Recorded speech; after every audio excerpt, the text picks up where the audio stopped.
Olis, ¿cómo andan? Espero que súper bien. Bueno, en el último video de hoy vamos a abordar la metodología para poder analizar una carta de manera integral. Para esto yo les recomiendo que tengan abierto, mientras yo hablo, el archivo que está también en bibliografía de la carta de la ISECA, para no dejarla en pantalla todo el tiempo, porque básicamente es a donde vamos a ir, al análisis de la carta. Como yo les decía en una de las clases, es muy importante comenzar el análisis de una carta desde la tríada Sol-Luna ascendente. Siempre vamos a empezar por el Sol y después ustedes deciden si la carta les llama más por el ascendente o por la Luna. Hay cartas que te llaman, hay cartas que tienen más predominante algo, etc. Entonces vamos a empezar. Acá vamos a poner todo. Como yo les decía, es imposible analizar en una sesión, no importa, en un informe, no importa cómo lo entreguen.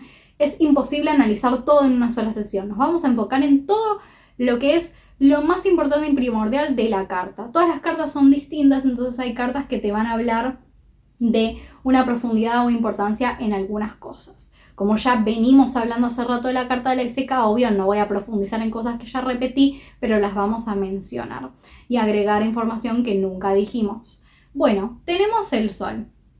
El Sol de la ISECA está en Acuario. Esto lo dijimos muchas veces, una personalidad a través de la originalidad, que viene a romper estructuras en el mundo literario, que es un Sol que está en casa 3, es la casa de la escritura, entonces es lo que él viene a desarrollar y cultivar y se le supernota. Ahora, este Sol rige la casa 9, que es la casa de la publicación, de las ideas, de las filosofías y demás. A él lo llamaban maestro, entonces esto se ve súper marcado en la carta de la ISECA. Aspectos que hace el Sol. El Sol hace una cuadratura, como lo estarán viendo marcado, con Urano. ¿Esto de qué nos habla? ¿Se acuerdan que decíamos que el Sol era el padre? La ISECA dice, mi padre enloqueció. Bueno, Urano es también la locura, el delirio. Y acá nos está hablando un aspecto de cuadraturas, tensión, molestia, es un aspecto inarmónico. Ese conflicto que él tenía con el padre, justamente, nos está mostrando a través de ese aspecto eso, el conflicto con la figura paterna. El padre que en algún punto era un tirano, el padre que no lo dejaba ser. Urano quiere libertad, Urano quiere ser el mismo. Tenemos un Sol en Acuario que de nuevo replica estas características acuarianas de yo quiero libertad, yo quiero ser tal cosa, y una tensión de yo no te dejo la libertad de ser. Esto lo vemos acá muy marcado en la carta de la ISECA. Obviamente, ¿este aspecto habla solo del padre? Claro que no. También la ISECA era una persona que tenía una aversión muy fuerte contra la tecnología. Él detestaba la tecnología y decía que eran artilugios del príncipe de las tinieblas. Y Urano es la tecnología, los avances tecnológicos y demás. Entonces esta cuadratura también, por ejemplo, habla de eso. Y en su vida personal nos puede haber hablado de un montón de cosas, cosas que tampoco sabemos, y que cuando venga un consultante también está ahí de vuelta, porque hay muchas cosas que no vamos a saber. Pero acá ya nos está hablando de eso, de algo muy importante y relevante. Entonces en este aspecto tenemos esto que está súper marcado y muy fuerte. Bueno, nos vamos a la luna. Hablábamos de esta luna en Leo, que es esta necesidad de ser conocido, ser valorado por su capacidad creativa, porque una luna en Leo es una luna muy, muy creativa y que obviamente busca mostrarse, busca brillar, ¿no? Es hasta una necesidad ser validado y valorado por el otro o a través del otro. Pero es una luna muy sufrida porque está en 8, o sea, es una luna que busca mostrarse y destacarse, pero está en una casa que es la casa de lo oculto, de lo reprimido. Entonces está un poco difícil esta cuestión de yo me muestro. Es un poco una contradicción, una dificultad. La ISECA siempre fue muy hacia el adentro y siempre demostró su parte artística, pero no su vida personal. Y acá también se ve este encierro y esta cosa de yo tengo una vida oculta que no voy a compartir. Asimismo, tenemos una luna en 8 y una luna conjunción Plutón, teniendo una madre que falleció cuando él tenía 3 años. Tenemos una luna en la casa de la muerte, conjunción al planeta de la muerte. Acá también tenemos un Plutón que está en conjunción con Quirón, que es la herida, el dolor, que es lo que no sana la ISECA, el dolor del fallecimiento de la madre. Bueno, esta luna tiene muchos aspectos, pero lo más importante a mencionar es que está cuadrando tanto a Saturno como a Júpiter. ¿Qué significa esto? No solo nos está hablando nuevamente de la tensión que él sufre en su infancia al haber una carencia materna, literalmente, sino la mala relación con su padre, porque Saturno también puede ser la figura paterna y es el regente de su ascendente, que nos habla directamente de la figura del padre. Los problemas, la tensión con su padre, todo lo sufrido con su padre, los maltratos y demás. También esto habla, al estar en un territorio de la casa 5, que es la creatividad, y tenemos dos planetas sociales, que son Júpiter y Saturno, nos habla de lo que decía Laiseca muchas veces, que es que él decía que todos iban a ser escritores en algún momento injustamente olvidados. Y también este rechazo, porque Saturno, no se olviden que es la frustración y el rechazo, y acá está en cuadratura a la luna, que es algo tan vulnerable, una luna en Leo que quiere mostrarse y ser conocida. Laiseca fue muy rechazado por la comunidad literaria en su momento, por gran parte de lo que era el canon. Él fue bastante rechazado y criticado, más allá de que tuvo escritores que lo ayudaron y lo impulsaron. Él fue bastante criticado en su carrera por su manera de escribir y abordar la literatura, y acá también se ve esto fuertemente marcado. Así que, bueno, acá tenemos otro aspecto que es muy importante en su carta, que nos marca algo fundamental. Seguimos con el ascendente. Del ascendente ya hablamos mucho, este ascendente Capricornio, de este niño muy sufrido que tuvo que pasar por trabajos horrorosos para poder seguir adelante, el sufrimiento con lo económico, el sufrimiento con el padre, aprender a autosostenerse, la soledad. Laiseca fue una persona que lidió mucho con la soledad en su infancia. Bueno, y todo lo que hablamos del ascendente Capricornio. Acá vieron toda la información que dimos y ya abordamos un montón, agregándole los aspectos más sencillos y más reconocibles. Bueno, Saturno, nos vamos a Saturno porque es re importante, es el regente de su ascendente. Hablamos muchísimo de ese Saturno en 5, de lo que implica a nivel escritura, todas las cosas que él tiene en casa 5, el Urano, que nos da la originalidad, la creatividad, Urano, que es regente de su casa 3, la importancia del mundo de la escritura. Él también teniendo un Mercurio en casa 3, regente de su medio cielo, su vocación, hacia dónde iba, el tema de la escritura, que él canalizaba cosas a nivel astral, y eso después lo ponía en sus libros, Mercurio en la 3, de la escritura nuevamente. Su género de realismo delirante, estando representado por Saturno y Urano en la quinta. Júpiter también el exceso, y también lo destacable de él a nivel literario. Si vemos a Júpiter como el exceso, tiene el libro más largo de la literatura argentina, con casi 1.400 páginas. Bueno, acá empezamos a ver cómo se arman estas conexiones muy importantes. Un Mercurio que está sextil tanto a Júpiter como a Saturno. Saturno concreta, Saturno da la posibilidad de pasar esa escritura, algo que se solidifica con el tiempo, y Júpiter genera esa facilidad, ese entusiasmo, ese exceso.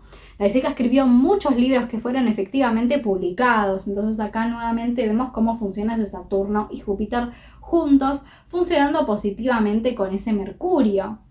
Bueno, después, ¿qué otras cosas nos podemos encontrar en la carta de Laiseca que nos hablan de un nivel de importancia intenso, ¿no? Ya hablamos de la cuadratura del Sol con Urano, ya hablamos de la cuadratura de la Luna con Saturno, que es muy fuerte. Bueno, otra de las cosas que tenía Laiseca, muy importante, es Venus oposición Luna. Volvemos al ámbito lunar. La Luna oposición Venus.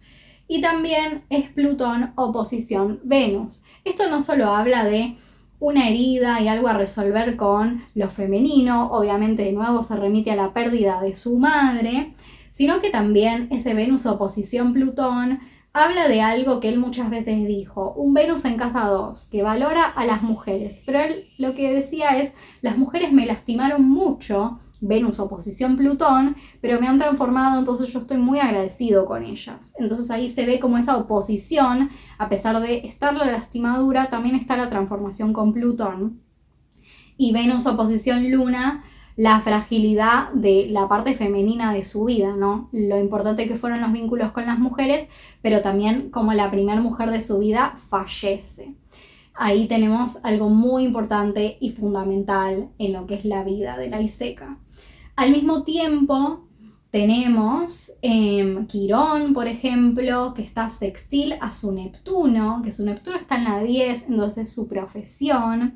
Y Neptuno, ¿qué rige en su carta? Rige la 4, como esa sanación también va soltando el dolor de lo familiar, de la 4, de lo aprendido en casa, y va hacia la 10, la vocación, lo que uno debe ser, y como eso también es una sanación. No se olviden que Neptuno también tiene características de sanación y Quirón también. Entonces la sanación a través de la profesión, que en este caso es la escritura. ¿Por qué? Porque Mercurio es regente de la casa 10, que nos está hablando también del ámbito literario, de la escritura y demás. Se dan cuenta cómo estamos hablando de todo de la carta y está todo conectado con todo. Su Marte, el cual hemos hablado un montón de veces, está en cuadratura a Neptuno y es un tema que se ve mucho con estas guerras astrales y espirituales que narra la Iseca que ha tenido en su vida. La Iseca fue un iniciado en magia, pero él también narra como de lo que él siente en su vida, que es como una batalla y una guerra espiritual. Marte en 12, cuadratura Neptuno, es la batalla contra lo invisible, contra el enemigo invisible que uno no sabe dónde está.